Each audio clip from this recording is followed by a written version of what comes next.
Selles videos räägime torulihmist tööriista abrasiiridest.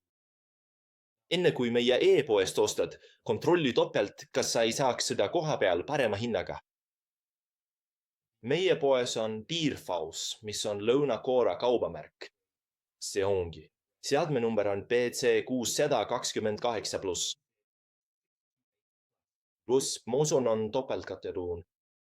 See on ilmselgelt veekindel. See on valmistatud tsirkooniumoksiiditeradest.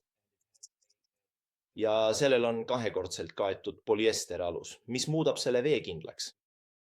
Äripoolne ots on suletud, kaetud ja vaiguga vaigu peale liimitud. See on täpsemalt 24 teralisusega ja me müüme seda 50 meetri või 165 jala kaupa. Ja seda kasutatakse meie torulihmimisriista jaoks, mida näete ühes meie teises videos. Tänan vaatamast. Tšau!